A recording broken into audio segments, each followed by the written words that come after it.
Baiklah, Assalamualaikum warahmatullahi wabarakatuh. Eh, Selamat sore semuanya dan Pak Gita saya tentunya dosen pengampu dari mata kuliah pemrograman web 1. Di sini perkenalkan nama saya Rehan Ramdhani dengan NIM 250 301 00661. Di sini saya akan mempresentasikan laporan analisis unsur visual design website yang telah saya buat. Oke. Lanjut pada 2.1 jenis struktur data navigasi pada website. Memahami struktur navigasi sangat penting agar pengunjung tidak tersesat saat menjelajahi website Anda. Secara garis besar, ada 4 jenis struktur utama yang biasa digunakan. Pertama yaitu struktur linear atau sekuensial. Struktur ini mengarahkan ke pengguna secara berurutan satu demi satu seperti membaca halaman buku. Cara kerjanya itu user hanya bisa maju ke halaman berikutnya atau kembali ke halaman sebelumnya. Cocok untuk tutorial, alur pendaftaran atau presentasi produk. Nah, beginilah contoh dari struktur linear atau sekuensial tersebut websitenya. Oke, lanjut pada yang kedua, yaitu ada struktur non-linear atau network. Struktur yang lebih bebas di mana setiap halaman bisa saling terhubung satu sama lain tanpa aturan baku. Pada kerjanya, pengguna bisa melompat dari satu halaman ke halaman manapun melalui banyak link atau hyperlink. Dan ini juga cocok untuk Wikipedia, blog dengan banyak referensi silang atau situs portofolio kreatif. Contohnya seperti ini. Contoh dari website struktur non-linear. Oke. Lanjut pada struktur hierarki atau hierarchical.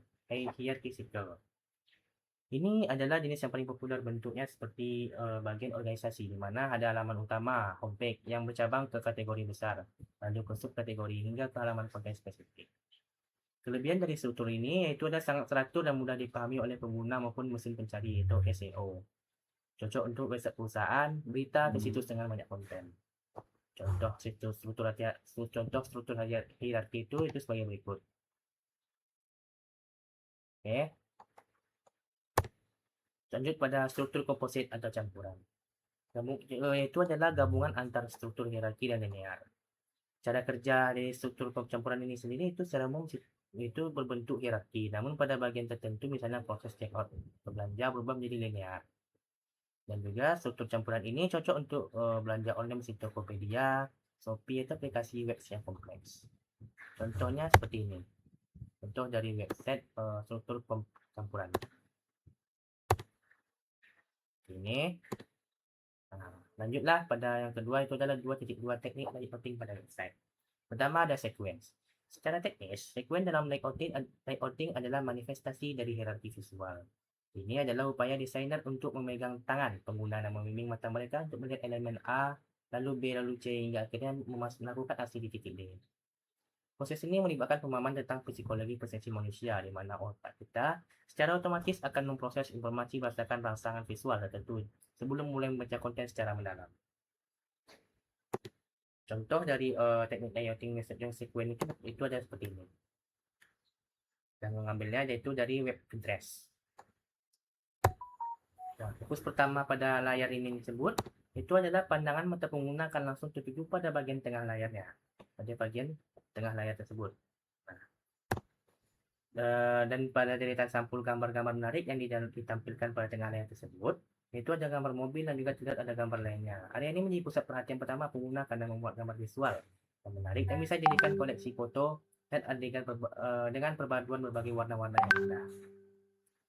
Fokus keduanya itu setelah melihat berbagai varian dari foto-foto tersebut ini dan gambarnya, selanjutnya perhatian pengguna itu tertuju pada kolom pencarian dan perhatian pengguna langsung bergeser ke atas gambar itu menuju kolom pencarian. Nah, bergeser kepada kolom pencarian ini.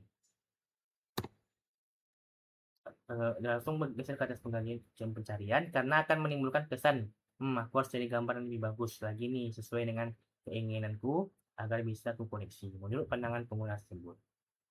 Nah, fokus ketiganya itu setelah penggunaan diarah ke pojok kiri. Setelah itu pengguna itu diarahkan ke pojok kiri atasnya. Pojok kiri atas ini untuk melihat identitas websitenya atau logo Pinterestnya. Serta deretan menu navigasi utama seperti beranda, jelajahi papan Anda, buat pembaruan dan pesan seperti pada sini. Ini menu-menu navigasinya. Oke. Nah, gambar yang kedua yaitu adalah website Riot Games, League of Legends Wild Rift. Nah, fokus pertama pada website ini itu pandangan mata user tuh saat membuka halaman League of Legends Wild Rift tuh yaitu sebelum mengunduh diharapkan pengguna bisa mengeksplorasi menu di bar navigasi pada tampilan tersebut, yaitu pada menu tentang game ini. Nah, yang mana pengguna itu dijelaskan mengenai gameplay dan mekanisme Wild Rift. Terus lanjut pada menu Champions. Setelah mengenai tentang game ini, pada menu Champions. Nah, pada menu Champions itu di sana adanya daftar karakter yang bisa dimainkan beserta kemampuan atau skill mereka. Dan lanjut pada menu temukan championmu. Nah, lanjut pada sini. Bukan championmu, di sini ada dipaparkan adanya kuis untuk membantu agar pengguna bisa memilih karakter yang cocok dengan gaya permainan. Lanjut pada fokus kedua yaitu pandangan mata user berfokus pada tombol masuk yang terletak di pojok kanan atas, yaitu user bisa melakukan proses login atau daftar. Ini penting untuk menghubungkan progres game dan mendapatkan hadiah jika Anda pengguna Xbox atau Game Pass. Login atau daftar seperti berikut. Masuk. Dan fokus ketiga, jika user ingin mendapatkan game secara gratis, user harus memilih platform unduhan di bagian tengah bawah, yaitu terdiri dari Google Play Store, App Store, dan Game Pass. Seperti pada gambar ini. Lanjut pada teknik layouting kedua itu adalah emphasis. Emphasis atau penekanan adalah prinsip desain yang digunakan untuk menarik perhatian audiens ke elemen tertentu terlebih dahulu. Tujuannya adalah menciptakan pusat perhatian atau focal point agar informasi yang paling penting tidak terlewatkan. Contoh gambarnya kita ambil lagi pada web Pinterest ini. Nah, analisis penerapan prinsip emphasis itu yang pertama itu penggunaan warna kontras atau simpan button. Elemen paling mencolok pada gambar pertama adalah tombol simpan. Simpan ini paling mencolok, yang berwarna merah terang. Yang kedua ada pop-up tooltip berwarna ungu. Terdapat kotak navigasi berwarna ungu cerah di sebelah kiri dengan teks "Sekarang Anda dapat menemukan papan Anda dengan mudah." Seperti pada gambar ini. Nah, yang ketiga, ukuran dan skala elemen. Jika Anda perhatikan, kartu-kartu gambar memiliki ukuran dan dominan menekan ikon navigasi di sebelah kiri. Itu gambar seperti pada berikut ini ya, di layar.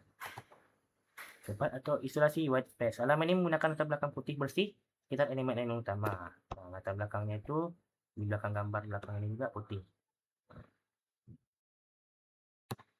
Oke. Nah, kita lanjut lagi pada teknik layouting ketiga, itu adalah balance. Dalam desain website, balance atau keseimbangan adalah distribusi beban visual dari elemen desain, di teks, gambar, tombol, dan warna, agar layout tidak terlihat berat sebelah. Seperti timbangan, jika satu sisi website terlihat penuh, sementara sisi lainnya kosong, pengguna akan merasa tidak nyaman secara visual. Keseimbangan yang baik menciptakan harmoni dan memudahkan mata untuk menelusuri konten. Dalam desain website, balance atau keseimbangan adalah distribusi beban visual dari elemen-elemen desain, seperti teks, gambar, tombol, dan warna, agar layout tidak terlihat berat sebelah. Contohnya seperti gambar kita ambil lagi pada website Pinterest ini. Nah, website ini sangat-sangat diminati oleh semua orang. Nah, keseimbangan pada daftar web Pinterest yang di atas tersebut pertama adalah sistem grid, Pinterest Masonry Layout. Penjelasannya itu Pinterest terkenal dengan tata letak masonry. Gambar-gambar memiliki lebar sama tetapi tinggi yang berbeda. Kedua ada analisis balance. Keseimbangan tercapai karena meskipun tinggi gambar bervariasi, kolom-kolomnya tetap lurus dan tertata. Ini menciptakan keseimbangan dinamis, mata penonton bergerak naik turun mengikuti variasi gambar, namun tetap merasa aman karena strukturnya yang kokoh secara vertikal. Yang kedua itu distribusi atau visual weight, bobot visualnya.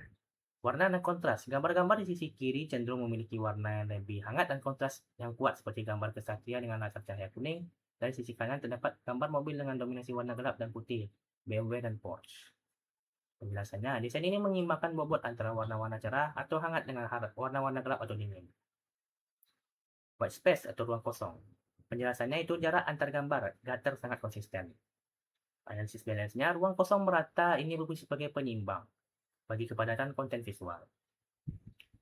Analisis balance ini analisisnya itu meskipun sidebar ini kecil dibandingkan dengan area konten utama, Penempatannya yang statis di sisi kiri memberikan jangkar visual. Ini menyimbangkan konten utama yang sangat dinamis dan penuh warna di bagian tengah dan kanan. Oke, yang terakhir kita lanjut pada teknik IoT terakhir, yaitu adalah Unity. Unity adalah prinsip desain yang menekankan pada hubungan antar elemen visual, teks, gambar, warna, dan bentuk. Agar saling mendukung, tujuannya adalah untuk menciptakan harmoni sehingga pengguna tidak merasa terdistraksi oleh elemen yang salah tepat.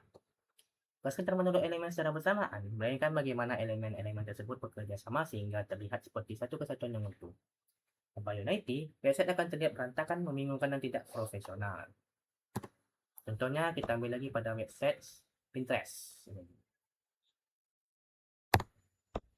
Sistem grid yang penilaiannya pertama itu sistem grid yang konsisten. Kesatuan utama berasal dari penggunaan grid masonry. Meskipun setiap gambar memiliki orientasi vertikal, mengenai aspek yang sedikit berbeda. Mereka diikat oleh gutter jarak antar elemen. Jarak putih margin antar gambar sangat konsisten secara horizontal dan vertikal. Ini memberikan ruang bernapas yang seragam. Yang kedua ada alignment atau perataan. Sisi kiri dan kanan setiap kolom sejajar dengan sempurna, menciptakan struktur yang rapi meski tinggi gambarnya bervariasi. Kedua ada pengulangan elemen atau repetition. Elemen desain yang berulang membantu mata pengguna mengenali pola yang merupakan kunci dari Unity. Sudut membulat atau rounded corners. Setiap kartu gambar memiliki radius kelengkungan yang sama di setiap sudutnya. Konsistensi ini menggunakan tampilan visual yang memberikan kesan modern yang menyatu.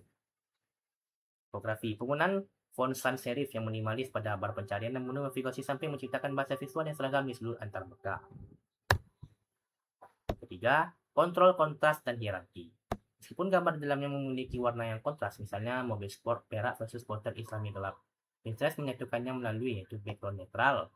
Penggunaan latar belakang putih, abu-abu sangat mudah atau bertindak sebagai kanvas netral yang mencegah bentrokan warna antar gambar yang beda tema.